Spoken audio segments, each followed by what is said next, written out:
자, 드디어 인사드리게 되었습니다. 가천대길병원 취업에 대한 궁금증을 모아 선배들의 입으로 직접 들어보는 직무 꿀팁박스 진료지원 행정 파트 시간이 찾아왔습니다. 사실 병원에는 의사나 간호사 외에도 곳곳에서 여러분들의 건강을 책임지고 지원하는 분들이 많이 계신데요. 워낙 많은 부서가 있지만 또 가천대길병원의 취업에 진심인 분들을 위해서 정말 솔직하게 말씀해 주신 분들만 이 자리에 모셔봤습니다. 아, 그런 거였나요? 혹시 모르고 오셨어요? 네, 그런 배경이 있는 줄은 사실 몰랐는데 아무튼 솔직하게 말씀드릴 수 있도록 최선 다하겠습니다. 솔직한 답변 기대하겠습니다. 먼저 다양한 부서에서 오셨기 때문에 각자 자기소개를 해야 될 것 같은데요. 우선 저는 노사가 아름답게 협력할 수 있도록 지원하는 노사협력팀 행정직 윤종혁입니다. 혹시 저희 월급 주시는 분 아닌가요? 월급은 병원장님께서 주시는 거고요. 저는 그냥 여러분들이 맡은 일을 잘하고 계신지 근태관리나 연차, 복리후생, 노무관리 이런 부분의 업무를 지원하고 있습니다. 임금에 대한 부분도 저희 부서에서 담당하고 있긴 하네요. 굉장히 무서운 분이시네요. 아닙니다. 알고 보면 굉장히 부드러운 남자입니다. 그럼 찬욱 선생님 소개해 주실까요? 네, 안녕하세요. 저는 가천대 길병원 영상의학팀 5년 차로 근무하고 있는 일반 촬영 파트 방사선사 박찬욱입니다. 네, 안녕하세요. 저는 가천대 길병원 영상의학팀에서 방사선사로 근무하고 있는 임예린이라고 합니다. 그럼 두 분 같은 팀 소속이시네요. 그럼 혹시 같은 일을 협업해서 담당하고 계신가요? 업무 영역이 조금 다른데요. 박찬호 선생님은 병동 엑스레이 검사실을 담당해주고 계시고요. 저는 본관, 암센터, 응급실 등 원내 다양한 촬영실에서 휴가자 대체 근무를 담당하고 있습니다. 제가 휴가 갈 때는 제 자리로도 오십니다. 그날은 저한테 정말 힘든 날입니다.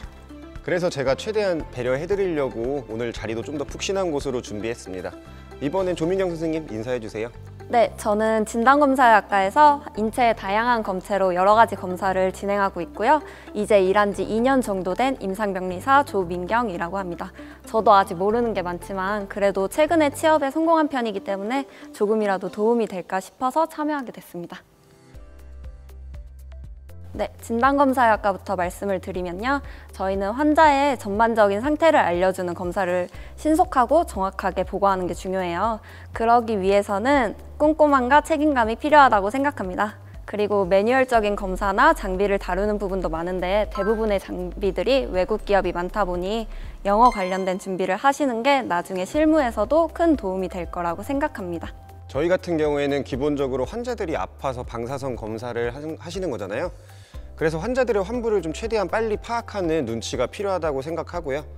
또 긴박한 상황에서 최대한 빠르게 대처하는 게 중요하기 때문에 그런 역량이 제일 필요하지 않을까 생각합니다. 예린쌤 생각은 어떠세요? 맞아요. 특히 엑스레이 촬영 같은 경우는 모든 영상 검사에서 기본 검사다 보니까 1차적인 처치만 하고 오시는 경우가 많아요. 2차적인 처치만 된 상태에서 포지션을 잡고 검사하는 경우가 많거든요. 그래서 환자분들이 아프시진 않은지 소통하면서 좀 조심하게 검사를 하는 게 중요한 것 같아요. 사실 저희는 조금 파트가 달라서 원하는 방향도 다른 것 같아요. 맞아요. 종혁 선생님 부서는 일반적인 사무를 담당하시잖아요. 그래서 한편으로는 저희가 더 궁금하기도 하거든요. 의료 행정에 지원하려면 어떤 게 중요한가요? 사실 가장 중요한 건 문서 작업 능력일 것 같긴 해요. 아무래도 행정 업무를 담당하다 보니까 기본적으로 문서 작업 능력이 없으면 일에 지장이 많이 생기고요. 또 저희 일 같은 경우에는 임단협, 즉 임금 및 단체 협약 기간이 업무의 꽃이라고 볼 수 있는데요. 모든 직원들의 임금이 결정되다 보니까 만약 신입사원분들이 들어오신다면 아주 사명감 있고 꼼꼼하신 분들이 오시면 좋을 것 같습니다. 사명감 있고 꼼꼼하신 분? 말 그대로 저희 임금이 달려있는 문제 아닙니까?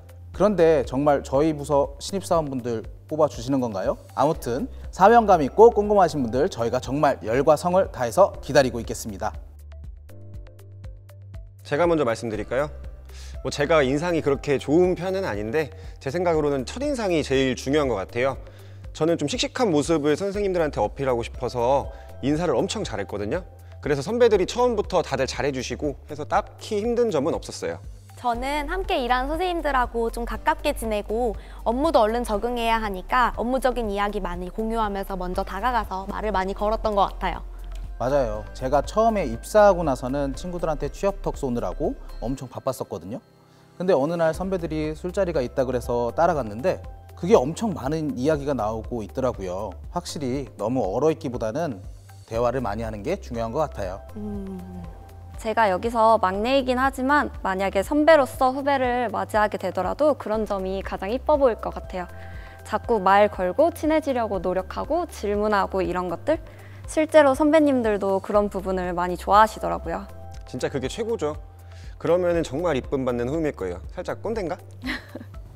맞아요. 꼭 술자리가 중요한 게 아니라 선배들의 이야기를 잘 듣고 한번 조언받았던 부분에서 다시 실수하지 않으려고 노력하는 모습 보여주는 게 부서 상관없이 가장 적응을 쉽게 할 수 있는 방법이 아닐까 생각합니다. 사실 외부에서 봤을 때는 권역외상센터도 있고 병원 규모도 큰 편이잖아요. 그냥 막연하게 바쁘고 힘들겠다 이 정도?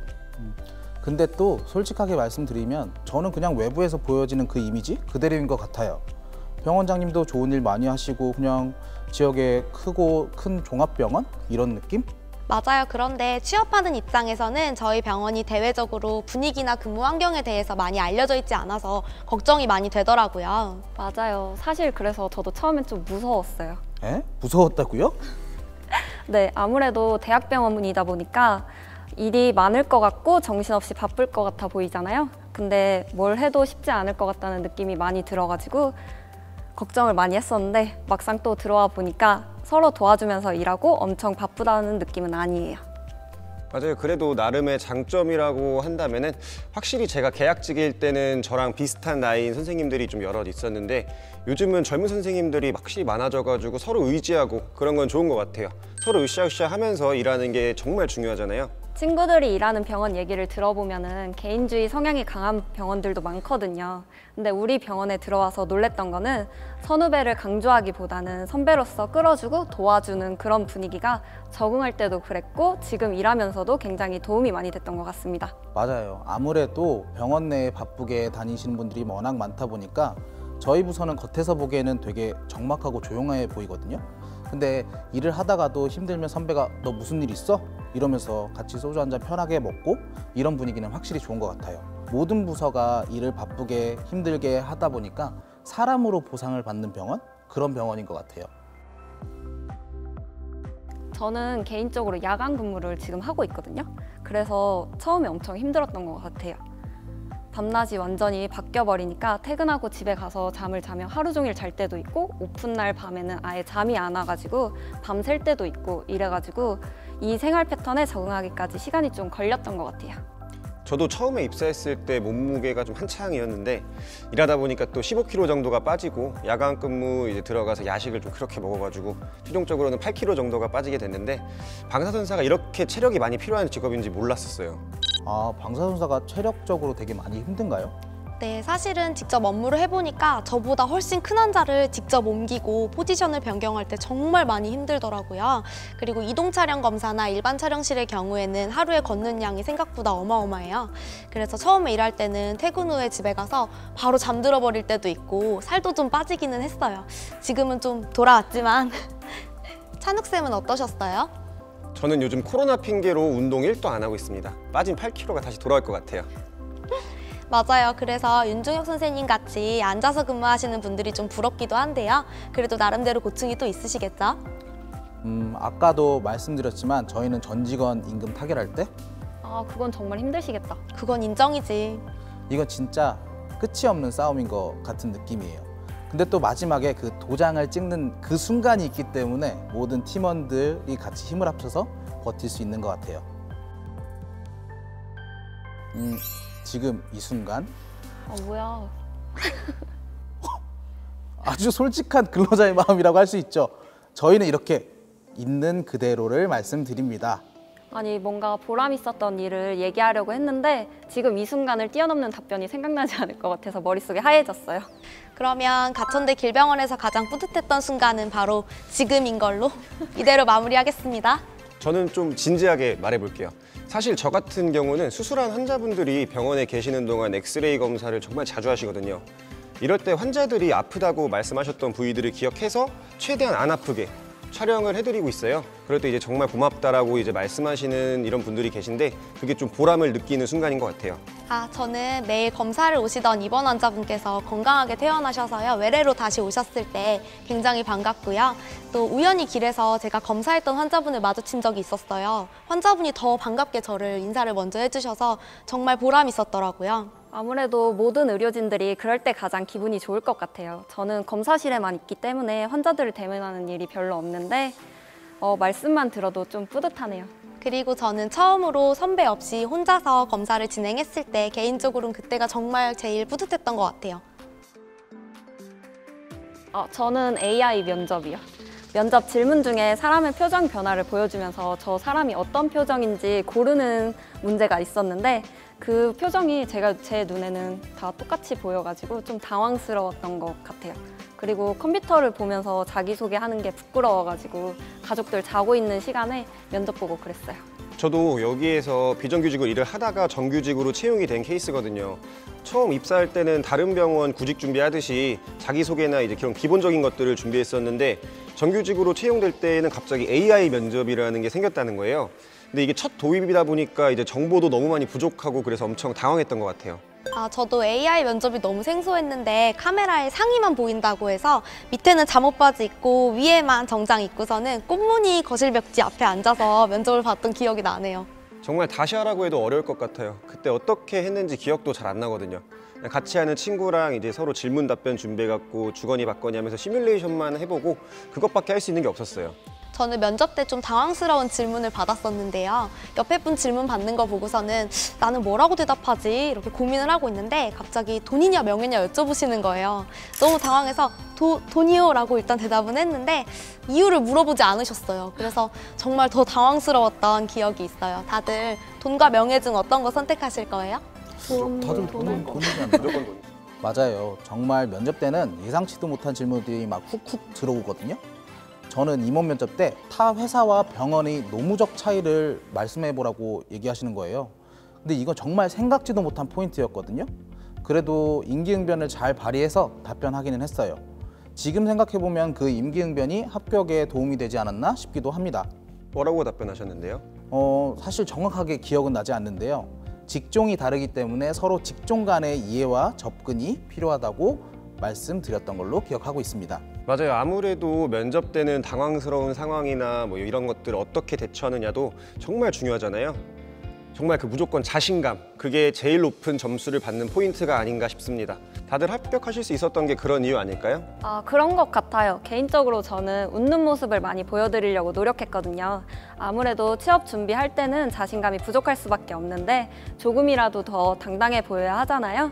그래서 거울을 보면서 자꾸 웃어보고 말하는 모습도 살펴보고 그랬던 것 같아요. 저는 저만의 면접 팁이 있다면 자기소개서를 작성하고 나서 이걸 무조건 외우기보다는 말하는 것처럼 구어체로 다시 바꿔가지고 연습했어요. 무조건 외웠다가는 면접 순간에 갑자기 긴장하면서 머리가 백지가 돼버리더라고요. 그래서 무조건 외워서 대답하기보다는 자연스럽고 자신감 있게 본인을 어필하는 과정에서 가산점을 얻었던 것 같아요.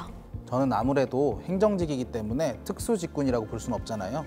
뭐라도 면접 기회가 있으면 무조건 잡아야 한다? 약간 이런 마음으로 엄청 간절하게 했는데 그래서 지금 취업 준비를 하고 계시는 이 유튜브를 보고 계시는 여러분들께 해드리고 싶은 말씀이 있어요. 자기가 해온 과정을 꼭 남들과 비교하시지 않았으면 좋겠습니다. 맞아요. 그런 걱정이나 비교가 가장 영양가 없는 체력 소모인 것 같아요. 그냥 조금이라도 더 노력하면 되니까 꼭 잘 될 거라고 생각합니다.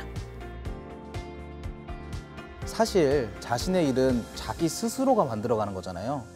앞으로 스스로 많은 것들을 바꿀 수 있는 기회가 있거든요. 그러니까 선입견이나 편견에 두려워하지 마시고 하고 싶은 일을 꼭 지원하셔서 좋은 결과를 얻으셨으면 좋겠습니다. 취업 준비할 때는 지금 내가 하는 일이 맞나 아닌가 싶을 때도 정말 많잖아요. 그런데 꾸준히 노력하고 도전하다 보면 언젠가 원하는 것을 이룰 수 있다고 생각해요. 지금은 힘들겠지만 나중에 좋은 모습으로 꼭 만났으면 좋겠습니다. 사실 우리 병원 같은 경우에는 젊은 선생님들도 많고 유행에 굉장히 민감한 젊은 병원입니다. 오히려 신입들이 들어와서 긍정적인 에너지를 주고 좋은 환경을 더 만들어 나갈 수 있을 거라고 생각을 하거든요. 열심히 준비해서 좋은 결과를 얻고 좋은 직장 동료들이 늘어났으면 좋겠습니다. 준비된 자에게 기회가 온다는 말을 기억하면서 취업 문제로 조급해하고 속상해하지 말고 분명 모두에게 반드시 기회는 찾아오니까 그날을 위해 힘을 내고 사이좋은 직장 동료들과 함께 일할 수 있는 그날을 기대하겠습니다. 가천대 길병원에서 만나요.